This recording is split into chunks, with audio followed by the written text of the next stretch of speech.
Bonjour et bienvenue sur Guidance vers la lumière, j'espère que vous allez bien.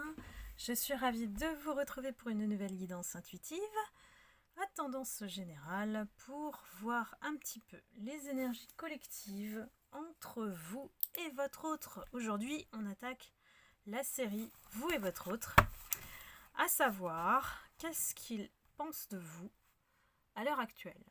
Quels sont ses prochains pas? Qu'est-ce qu'il prépare? Voilà, on va aller voir un petit peu sonder son état d'esprit par rapport à vous et recevoir les messages des guides, tout simplement. Donc ne prenez que ce qui résonne en vous, comme d'habitude. Et je remercie bien sûr toujours mes fidèles abonnés, les personnes qui arrivent sur la chaîne et n'hésitez pas à cliquer sur la cloche de notification pour recevoir les prochaines guidances. Et si vous souhaitez une guidance personnalisée, je reprends à partir du samedi 3 juillet. Voilà. N'oubliez pas, il y a des personnes qui m'ont envoyé des mails, donc en fait, vous recevez un message automatique qui vous donc décrit un petit peu comment ça se passe. Il suffit juste de me renvoyer votre réponse avec votre option, l'option 1 ou 2. Et ensuite, à ce moment-là, je vous envoie un lien PayPal où vous pourrez effectivement faire le règlement et je vous contacte que à partir de ce moment-là parce que j'ai énormément de demandes. Donc j'essaye effectivement de m'adapter, de vous donner des rendez-vous assez rapidement. Donc s'il vous plaît, n'attendez pas que je vous relance, que je vous envoie un mail après le mail automatique. Voilà, ça c'est un peu l'aspect pratique des guidances personnalisées. Mais vous ne serez pas déçus parce que vraiment parfois les énergies sont vraiment à côté de celles des énergies générales. Et c'est beaucoup plus, plus précis puisque je prends 1 heure. Si vous prenez 1 heure, je prends tout le temps possible pour vous décrire au maximum des détails à travers tous mes oracles. Donc voilà, c'était un petit peu l'aparté pratique.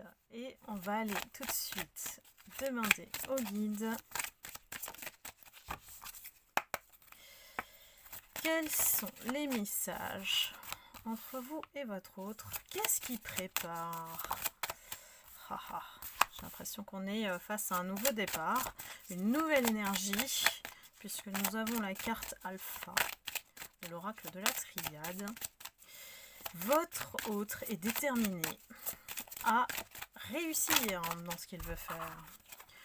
Il s'est pris la foudre, il a réalisé effectivement qu'il était dans l'erreur avec vous et il s'est ramassé pas mal de choses depuis ces derniers temps. Et il se retrouve aujourd'hui face à un choix, puisque votre autre, pour moi, depuis que je fais des guidances, cet autre-là, a une tendance quand même à être indécis. Et puis un peu à s'éparpiller. Donc là, ne prenez que ce qui résonne en vous, bien sûr. Et si vous êtes un homme, vous interchangez. Voilà, le tirage s'adresse uniquement, enfin pas uniquement justement aux femmes, c'est aussi interchangeable au niveau de l'énergie. Votre autre, c'est juste la personne à laquelle vous pensez. On a la carte du sacrifice qui nous dit que ce passage, en fait, on va dire d'erreur, puisque la foudre karmique, c'est aussi destiné à ce que chacun, ou la personne qui a fait l'erreur, a se rectifier.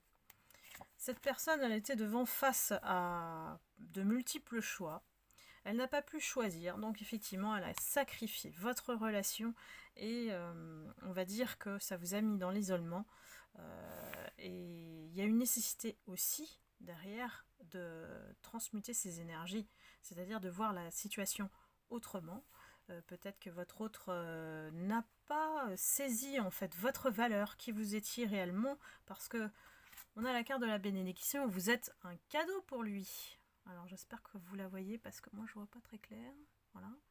Pour moi, l'univers vous a envoyé sur son chemin pour régler son karma. Donc ça doit parler à beaucoup de relations karmiques. C'est un peu l'objectif des relations karmiques, c'est que chacun doit nettoyer son karma, donc ses blessures, guérir avant de pouvoir se réunir. Si il y a réunion, ce n'est pas systématique dans les relations karmiques. On peut aussi se séparer. Voilà. On a votre autre qui, aujourd'hui, vous allez rire, devient un homme. Il grandit. Il grandit. Il a eu en fait beaucoup de messages, des signes de l'univers qui lui ont demandé de se connecter à son âme. Donc ici, je pense que votre autre aussi a fait un petit cheminement, puisqu'on a la prière et la science. Il a fait un cheminement d'introspection, à savoir, est-ce qu'il se connaît réellement lui? C'est pas certain. Et il a pris peut-être des livres, il a peut-être consulté des médiums peut-être.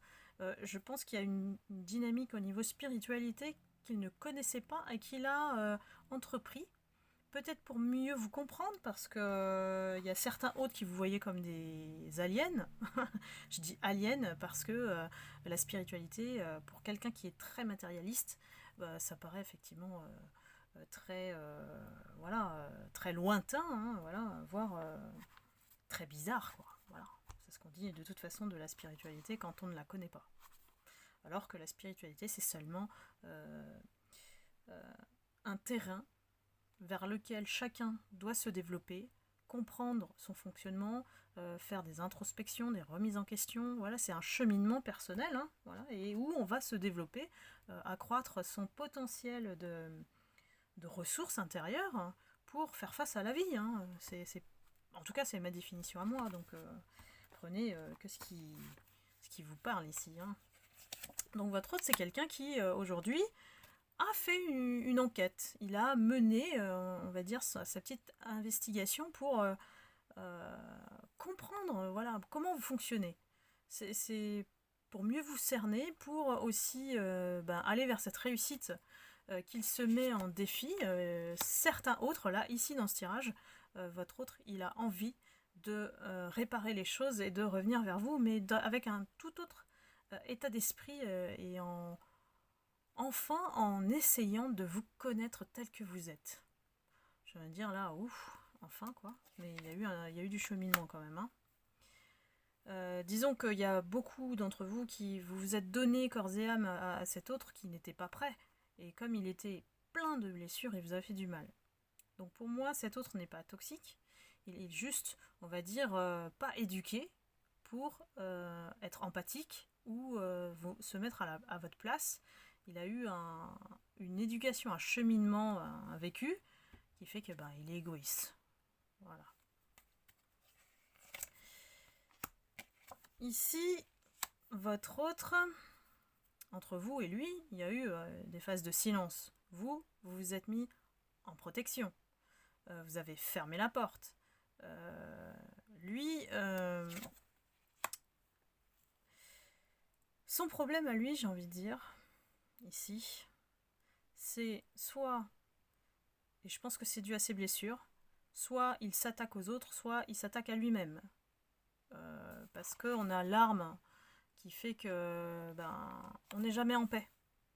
Votre autre, il est jamais en paix. C'est quelqu'un qui fait la bataille, qui fait la guerre, et soit c'est tourné vers une personne, tourné vers un entourage, où il y a peut-être aussi une certaine paranoïa, hein, qui fait que on a tout le temps besoin d'attaquer l'autre, ou alors de se sentir peut-être supérieur en dévalorisant l'autre. Voilà, j'ai des aspects de caractère qui sont comme ça. Donc peut-être que tous les autres ne sont pas comme ça. Hein, mais celui-ci, soit il est en mode sacrifice, il se auto-sabote, comme on dit, soit il fait du mal aux gens. Il fait du mal aux autres parce que injustice, peut-être une blessure d'injustice, ou parce que justement il veut se sentir supérieur aux autres. Voilà. Donc après, chacun a son histoire, bien sûr. Ce n'est qu'un tirage général. On parle d'équité, on parle d'initiation, et c'était aussi, on va dire, la phase obligatoire de passer par cette nuit noire de l'âme pour apprendre à être juste envers soi-même déjà, pour l'être avec les autres. Et on a dû comprendre certaines choses, on a dû effectivement aller dans cette phase d'enquête, d'investigation par rapport à la spiritualité. Qu'est-ce que c'est parler avec des personnes, avoir leur avis. Je pense que cet autre-là parle beaucoup aux gens. C'est peut-être pour ça qu'il se fait influencer d'ailleurs. Je pense qu'il n'y a pas beaucoup de personnes qui sont bien intentionnées. Par exemple, ça peut être un autre qui demande l'avis d'un ami par rapport, je sais pas moi, aux relations, voilà, aux relations en général. Le pire, c'est s'il demande l'avis sur vous, ben, il va pas forcément avoir la réponse qu'il faut. Surtout qu'il n'a pas compris que la réponse, elle est en lui. Donc c'est pour ça qu'il se fait aussi entraîner et compliquer. Il complique sa vie en demandant l'avis des autres. En tout cas, c'est le message qui passe. Et donc ici, voilà, il s'est mis dans une épreuve face à lui-même et aussi il a mené un combat contre l'amour parce que c'est quelqu'un qui a une arme. L'arme qu'il a, il peut aussi se dire, la tourner contre lui et se dire bah non, moi je suis pas fait pour l'amour. Donc pourquoi j'irai par là? Je préfère, voilà, tenir cette rose très très loin et puis lui mettre des épines. On va voir, on va la tester. Bah ouais, je sais, c'est un peu malsain. Mais ici, j'ai une énergie qui me dit non, ben je vais la tester, voir jusqu'à quel point elle peut souffrir pour moi. Vous voyez, c'est un peu maso là. C'est un besoin de reconnaissance vraiment avide d'aller vers lui, de le solliciter, de lui courir après. Vous voyez ? C'est comme s'il se punissait sur l'amour. Je sais pas comment vous dire ça. Il se considère pas mériter l'amour. Voilà. Donc c'est pour ça que vous êtes totalement un étranger ou une étrangère parce que vous êtes porteur de cet amour. Vous êtes amour. Donc il vous comprend absolument pas. Mais c'est bien déjà qu'il ait fait une démarche pour comprendre qui vous êtes. Vous voyez, hein, on sort après l'amour que l'amour est un adversaire et c'est une erreur. Donc je vous dis pas, c'est vraiment sorti. Hein, donc ça confirme vraiment mes ressentis. C'est que voilà, pour lui, l'amour c'est une erreur. C'est quelque chose à combattre. Il résiste contre l'amour. Il est très fort là-dessus. Bizarre. Bah oui, hein, quand on est amour, on comprend pas ça, nous. On ne comprend pas pourquoi ces gens-là tapent sur ce qui est bon pour eux. C'est un peu... C'est tordu, oui, c'est tordu. Je vais prendre encore quelques cartes. Si les guides ont des messages à transmettre sur votre autre, on va bien savoir qu'est-ce qu'ils prépare.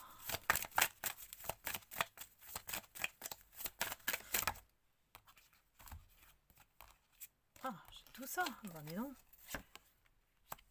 Alors, nous avons l'eau, le pardon, le malheur, la nécessité et le mensonge. Et ben voilà, on se retrouve. Ici, voilà, c'est un vrai besoin de nettoyer tout ce qu'il a fait. Nettoyer tout ce qu'il a fait. Il sait qu'il a créé un véritable malheur autour de lui, que lui-même s'est plongé dans le malheur. Il a besoin, c'est une nécessité de s'accorder le pardon et puis aussi d'avoir le vôtre quelque part. Il sait qu'il vous a menti, hein, voilà, il sait qu'il vous a trahi et que maintenant ça le démange tellement que il peut plus vivre. Je pense que vous hantez ses pensées. C'est voilà, il veut vraiment vous parler. Il veut vous parler de ce qui s'est passé, de voilà, comment il a agi. C'est pas correct. Je pense pas que c'est quelqu'un qui puisse demander pardon concrètement avec ces mots-là. Ce sera peut-être fait voilà, de manière indirecte, mais il sait qu'avec le temps, il vous a perdu, vous vous êtes éloigné, alors que contrairement à ce qu'il pensait, vous alliez lui courir après. Voilà, c'est quelqu'un qui pense comme ça. Et quand on pense comme ça, sans jugement, c'est une pensée limitante en fait, parce que on stoppe son potentiel de pensée à réussir. On se maintient dans l'échec. C'est quelqu'un qui, bah voilà, après, il faut pas qu'il se plaigne. On dit, bah oui, moi j'ai toujours des complications dans ma vie, j'arrive pas à m'en sortir. Voilà, vous voyez les gens qui se mettent en victime, qui se plaignent, et n'ont pas compris que c'est aussi au niveau de leurs pensées qui sont vraiment limitantes par rapport aux solutions ou à travailler sur eux. Lui, ça n'a pas été son réflexe d'aller chercher à travailler sur lui. Mais on lui dit qu'avec le temps, voilà, il faut éclaircir les choses, il faut aller vers la lumière avec vous et comprendre que les bases que vous aviez, elles étaient solides. Voilà, elles étaient solides. On a la racine et l'élévation. Vous étiez destiné effectivement on va dire, à vivre une belle relation. Il a vraiment tout fichu en l'air. Bon, l'univers lui dit de mettre de l'ordre. Voilà, il n'a qu'une chose à faire, mettre de l'ordre. Il le sait. Il doit rétablir les choses avec vous et entreprendre cette conversation qu'il redoute avec vous depuis X temps. Hein. Voilà, cet autre-là, il a les chocottes, comme on dit. Il ne sait pas trop comment vous allez réagir, mais il sait que c'est un chemin inévitable là. Il est face à un point de non-retour. S'il ne le fait pas, il va être condamné à penser à vous sans rien faire, sans rien agir, et vous voir peut-être avec quelqu'un d'autre, si ce n'est pas déjà fait. Voilà. Donc je vais m'arrêter là. Je pense que les messages sont assez clairs. Et écoutez, je vous retrouve pour une prochaine guidance intuitive très bientôt. Je vous souhaite un bon week-end et puis surtout, je vous envoie beaucoup d'amour et de lumière et prenez soin de vous. Bisous, bye bye.